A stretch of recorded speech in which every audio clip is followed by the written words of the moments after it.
Oh, hello, hello, Sir David the Bard. I'm coming to you from Kangaroo City. I'm going back into my hometown. I got the little kangaroos off to school today, and they don't take a school bus. They just hop to school, and they hop fast. I'm at an age where I can't even catch the little bastard. But anyway, Sir David the Bard. I had a nice long conversation yesterday with an LDS friend of mine. Yes, I do have LDS friends. Well, I have one. I have one. Anyway, I learned something. You know, I have a video way back, what would Mormons accept as evidence of their cult, false religion? And the answer is nothing. And for a long time, I never could figure out, if you say to somebody 2 and 2 is 4, the numbers don't lie, but there's some people that go, hey, 2 and 2 might not be 4. It might be, and then they go into the Mormon Reformed Egyptian and the dance, the hokey pokey. Now, yesterday I learned something. When I was in residential treatment, I ran residential treatment facilities for emotionally disturbed children. And I ran them from kids, my kids were all the way down to 7 or 8 years old, all the way up to 21, 22. Here's what I learned. And now these two things have come together over 50 years of living. Now the two pieces of the puzzle fit for me. Here's what I found. When Christmas time came up, of course, all of the kids wanted to go home for Christmas from the residential school. Now, some of the most abusive situations I've seen, small children, 8, 9-year-old kids being beat up and burned with cigarettes and tortured, molested, you name it. They all had those things. They still wanted to go home to their mothers. And I would shake my head and go, Jennifer, why do you want to go home? You're just going to get beat up. You're just going to, I know, but I want to go home. I never understood that. I never understood why a human being, even a small one, would put itself back into harm's way. So I lived all these years going, what the hell? What was going on? Now I know. Faith, F-A-I-T-H, based beliefs. Doesn't matter what the numbers say. Doesn't matter what your eyes see and your ears hear. Doesn't matter. If you have faith in something, it's true. It's true. And nobody is going to be able to convince you it's not true. Those kids believed that their mothers had changed. Those kids don't remember all of the abuse over those periods of time. Those kids believed the words of their mothers. I love you. I will never hurt you again. Please forgive me. They relied upon faith. Now here's an interesting thing that I'm learning. I told you I love to learn. Faith is something that I don't totally understand. I know there's scriptures, and the Mormons, we regurgitate the scriptures because it's a cult and they're trained to just say certain words. And it's amazing. If there's 1 million Mormons, there's only one answer. They all say the same thing. They're all trained to overcome objections with certain phrases. Well, here's what I learned when I was talking to my friend Jonathan here yesterday. He knows that Joseph Smith stared in a hat and looked at a magic rock. And that's how the Mormon church started. He's an intelligent man. He knows that. I had a conversation yesterday with my dentist. Highly intelligent man, well educated. He knows Joseph Smith stared in a hat and looked at a rock. Both of them said there's a possibility that the rock was able to give communication. I don't know how many rocks you've talked to. I have to be truthful. The only time I've talked to a rock is when I'm climbing and I'm slipping and I'm about to meet my maker, which I don't believe there is a maker, but I'm screaming at the rock, screw you, I hate you, stop it. That's the only time I've talked to a rock. Well, They've never talked back to me. I've never heard a rock say, hey, Bart, don't worry. I got a spot here that you can get a hold of and keep climbing. Well, what's the principle? And you know me, I don't talk about details. I could care less about details. It's the principles of life that I like to try to understand. These men have faith. They have faith. How do you take faith away from a human being? Even in a concentration camp where people are tortured hideously, they still have faith in their gods and their religions and their family. They have faith. It's a characteristic of human beings. I don't think the animal world shares that anywhere. When a chainsaw is started up, a tree doesn't go, well, I have faith, I'm only going to fall a little bit. He's going down. And he don't know it. I don't know. They don't have faith. Humans have faith. And they react and live on those faith-based beliefs. And so when you say to people, Joseph Smith married 14-year-olds, they go, yeah, but, and see, the Mormons, they all have the same sentence. He didn't have sex with them. There's no children. You can't prove, you see. They have faith that Joseph Smith was, quote, the prophet who restored the restoration. Faith goes beyond common sense. Common sense and facts can't touch faith. And I've learned that. Those little kids that went home from residential treatment whose parents they had faith in. The facts were the parents were not fit to have those children. But the children have faith that the parent will change, or faith that the parent loves them more than the abuse. My two friends, they have faith that the rock talked. How do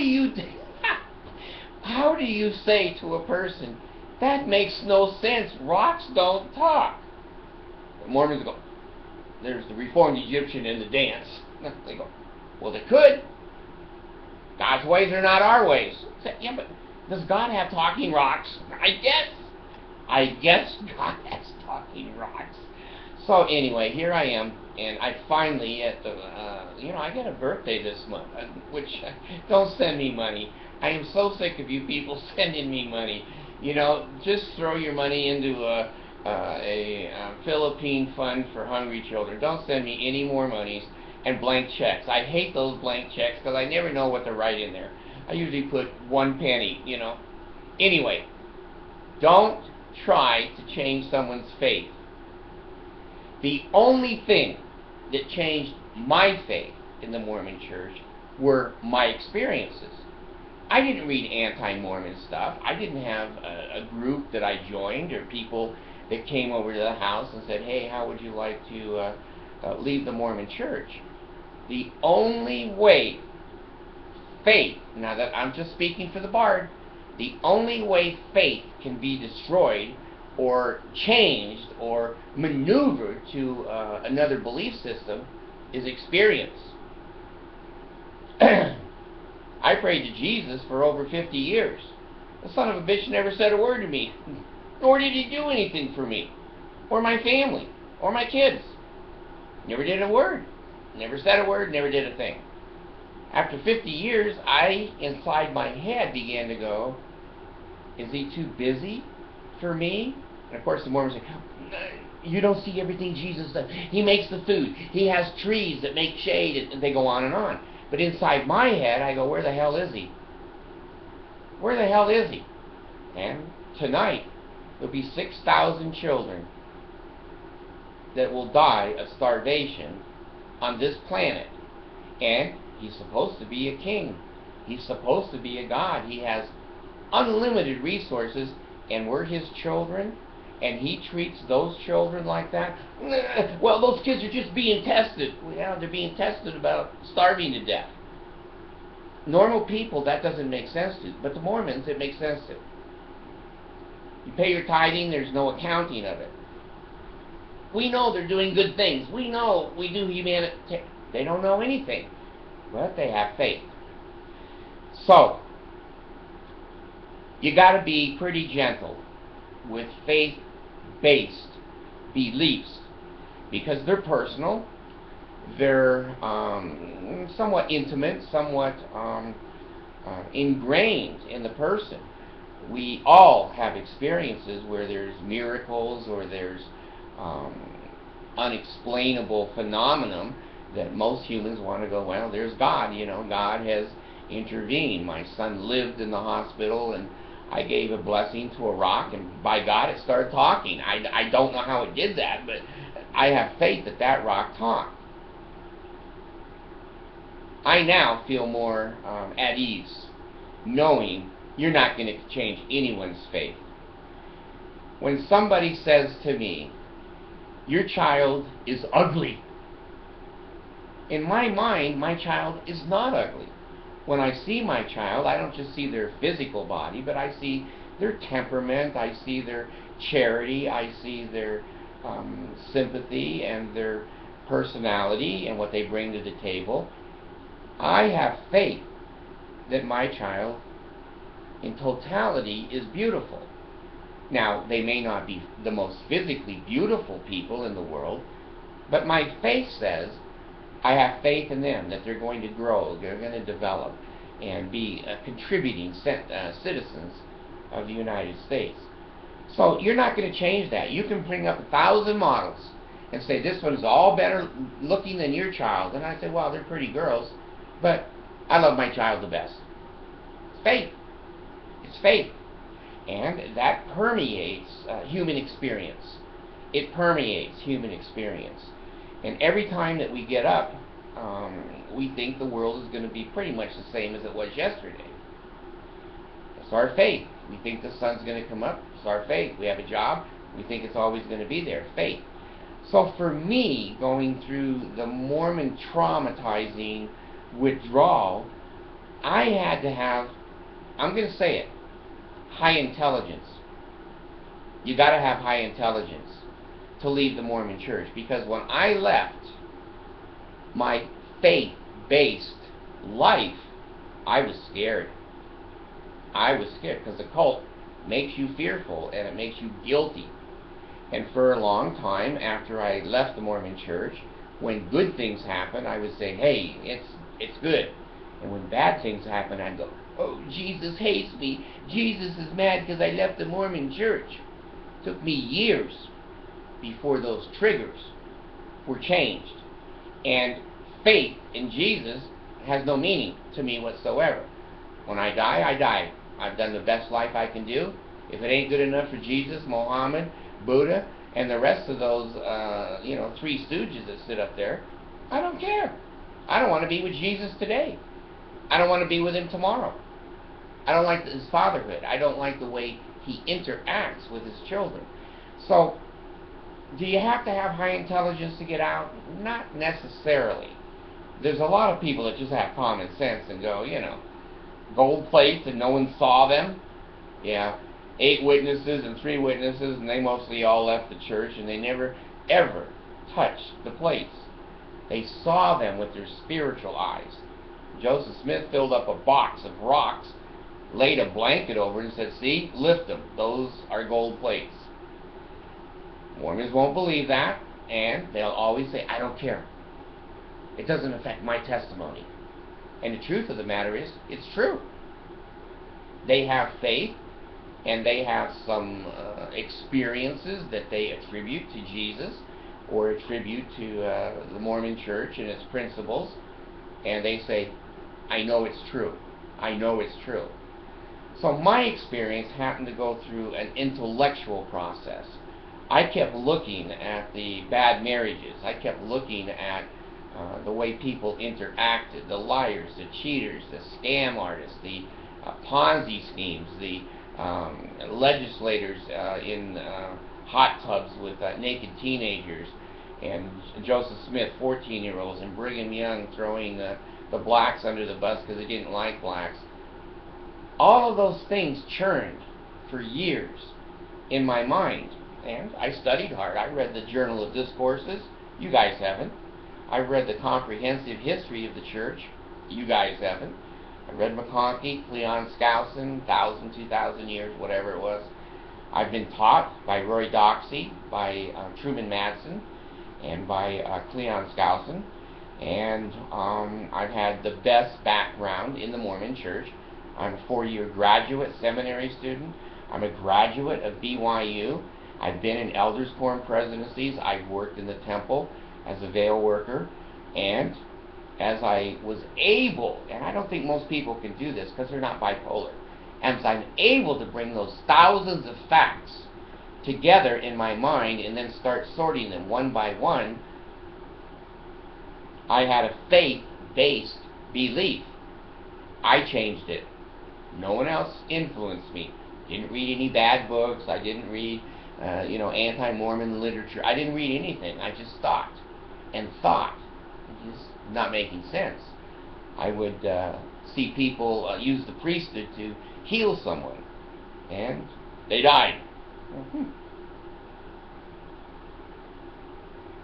The church says, well, they died because they were bad people. They didn't have faith. It wasn't the priesthood. The priesthood works, but the faith is based upon the person being administered to.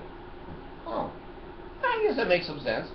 And I go, well, what if the person's in a coma? They're not using their faith. Is that why they die? From a priesthood? Why bless the person? You know they're going to die because they can't actively use their faith. Hey. Lunch! Okay, I'm bipolar. So anyway, what I'm saying is that a faith-based belief cannot be destroyed from the outside. Cannot be destroyed from the outside. I sometimes get on my comments, and some of you argue back and forth, argue, the Bible's true, the Bible's not true, Joseph, and that's okay. You need a life, and if that's it, who am I to say that that's not a life? Why debate it? You're not going to change anybody. The only people that you convert are people basically that don't have a religious belief in the first place. If you're a staunch Catholic, the Mormons come to your door and say your church is an abomination, you're going to say, get the hell off my porch. So, I've learned something. When somebody has faith in something, you cannot destroy it from the outside. Books, facts, movies, yelling, screaming, beating them, flaming sword up the butt, they're still going to believe in what they believe in. And that is a characteristic of human beings. And I'm a little bit inclined to think it's a negative characteristic. I'm not a total scientist, but I do believe in the scientific method, and I do believe in evolution, and I do believe in facts as presented in a non-discriminatory way, objectively. But people want to believe that there's flying carpets. You're never going to prove. They say, I've never seen one, but I know they fly. I never saw the golden plates, but I know that they were there. I never saw Moroni. He never talked to me. Only the rocks have talked to me. What are you going to do? I'm going to live the best life that I can. I'm going to look at the facts. I certainly evaluate these other people's opinions and ideas. It seems to make them better people. That's not a bad thing. That's not a bad thing. They seem to have some morality and some direction towards how they treat their fellow men. What's wrong with that? So I'm saying if your faith-based beliefs are true or not, it doesn't matter. Doesn't matter. Because you believe they're true. If they float your boat and make your life better, good Lord, go with it. It didn't with me. The Mormon Church, the more I thought about it, the more I thought, gee, these things aren't working. When I went to the stake president the second time, I resigned twice because I thought I made a mistake, and then when I realized I didn't. I went to the stake president the second time. He says, why are you leaving the church again? I said, basically because the things it promises don't come true. I pay tithing, I have 10% less money. My kids go without braces. They go without certain recreational and transportation abilities. I don't want to do that. Tithing doesn't give me more blessings. You say it does, but my eyes and my ears have seen it doesn't.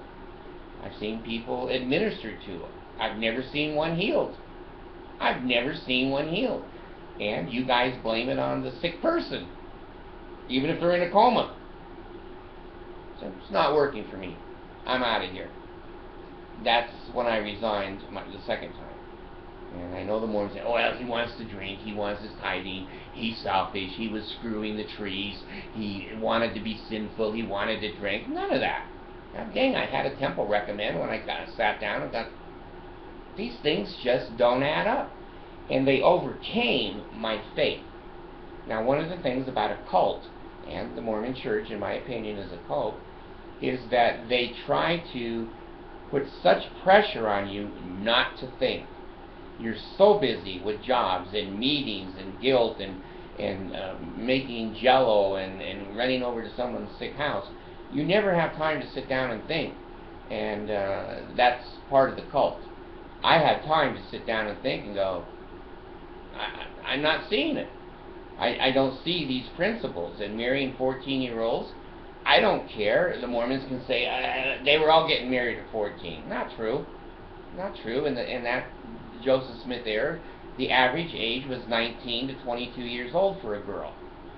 The Mormons don't want to believe that fact. Coming across the plains with their push carts and their covered wagons, their death toll per person was no higher than if they'd stayed at home. But the Mormons, they want to believe all the children were dying and they're suffering and it's them against us. And look at those statistics and numbers, it's not true. And polygamy, we've given it up. John Taylor was still having polygamous wives when he was president, and Wilford Woodruff said, we're not having polygamy. And go around in my head, and I said, what the hell? And the blacks are inferior people. They sat on the fence in the celestial kingdom. They can't make a decision. They came through the blood of Cain. The mark that was put on Cain was a black skin and a big nose and hairy hair. They can't have the priesthood. They're not worthy. And Jesus said so. Hell, in 1978, Jesus, I guess, came back to Spencer Kimball, and he goes, Spencer, hey, our IRS 5013C is in trouble here. Let the blacks, have the priesthood. Just don't let them in the temple any more than you have to, but make it look like you like them. My head would turn this around. I went through ERA, Equal Rights Amendment, with women. And women wanted to be paid fairly for work that's equal, and they wanted no glass ceilings. And the Mormon Church, we hate them. No, they stay at home. They keep their legs open, and they give you food. That was a Mormon's woman's job before ERA. And the Mormons fought it and fought it and fought it, just like they'd done gay rights. And they lost, as usual, polygamy, black. They always lose. It's just that they put up a fight to get attention. But anyway, once the church started getting 2 tithing checks, because she was working too, now we like women working. More money in. Well, they've done the same thing with the gays. And my feelings on the gays were long set before my daughter came out as a lesbian. And I figured, Jesus, what people do with their sex organ, as long as it's not hurting other people, is their own damn business. When you shut your door to a bedroom, if 2 girls are humping around or 2 guys are humping around, how does that hurt me?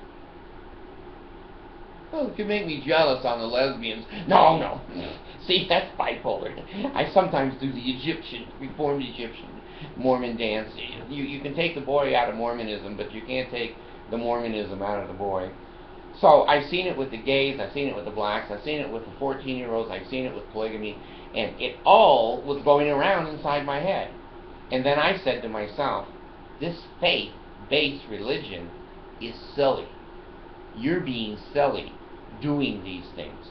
Pay me, lay me, ail me. Oh God, hear the words of my mouth. Don't cut my throat. Don't cut my heart out. Don't cut my stomach out. Health and the navel, marrow and the bones, strength and the loins and sinews, power and priesthood be upon me and upon my posterity, through all generations of time and throughout all eternity. It looks silly. Still looks silly. Baker's hat and robes hanging off of you and aprons and, you know, the confusion and the paraphernalia in the temple. I thought myself, and the Mormons will say, see, I've heard this ever since I was at BYU. It's always the intellectuals that live. Oh, live. I hope that's true. It's always the intellectuals that leave. They think too much. Well, cult doesn't want you to think too much.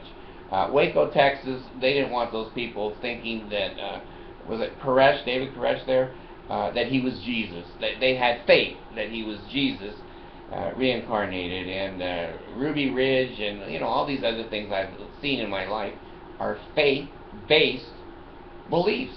KKK, civil rights, black people are inferior, they shouldn't vote, they shouldn't drive cars, women. The discrimination by mankind is absolutely outrageous. The Muslims strap bombs on little children and send them into American restaurants. They have faith that Allah is going to save them and that they're in a religious jihad getting rid of the infidels. Everyone who's not your religion is an infidel. Don't think me and you are going to do anything on faith-based religions and ideas and faith-based belief systems. Not going to happen. And now I put it together. The little girls and boys wanted to go home to mom because they had faith. Facts mean nothing. You can talk to that child all day, just like talking to a Mormon, and it's not going to change a thing. They don't hear a word you say. It just deflects off of the brain, and I want to go home. I love my mommy. She'll take care of me. Same way at the Mormon church. We heal people. I never saw anybody healed. There's a lot of aberrations in life. Some people come up out of a coma without the Mormon blessing. And here's the funniest thing. I'm going to close with this one. A couple of days ago, the general authorities of the church had a press conference meeting to tell the world that they're now accepting gays. But they don't want them in the temple, and they don't want them at BYU. So, who are they fooling? Anyway, Dallin Oaks, he's the one that signed my BYU degree. And I'm ashamed of that. I turned the degree towards the wall. You can't see my name and his name. It's just the back of the picture there. Anyway, he had a bad cold. And been there, done that. We've all had that. And our voice cracks and we sound silly, but it's part of being a human. Those areas sometimes get infected and it affects our voice. Now, he's going on national TV. He's making a huge change and announcement about the Mormon Church accepting gays. Now, he's in the first, he's in the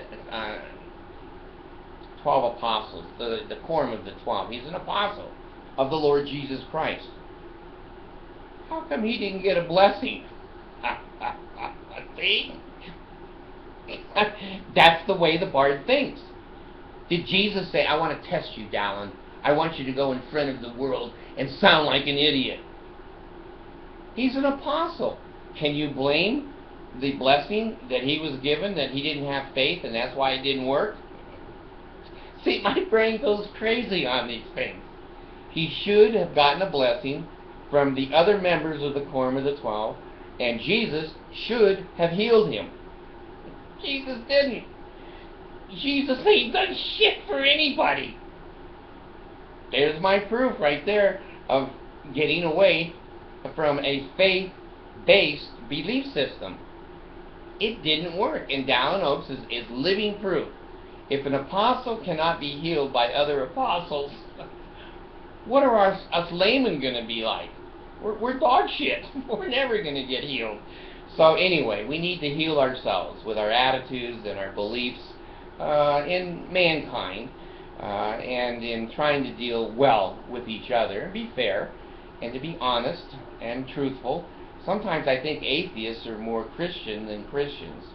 But anyway, when Dallin Oaks gets healed with his sore throat, by the Mormon magic oil and magic hands and magic underwear. See, to me, magic, you've got to get a result.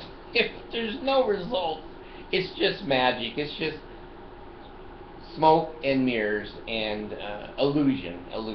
And to me, the Mormon Church was all illusion. It's what they look like, not what they do. And believe me, don't believe a thing a Mormon says. They are trained to only say certain words and certain phrases that have meaning to the cult. And so,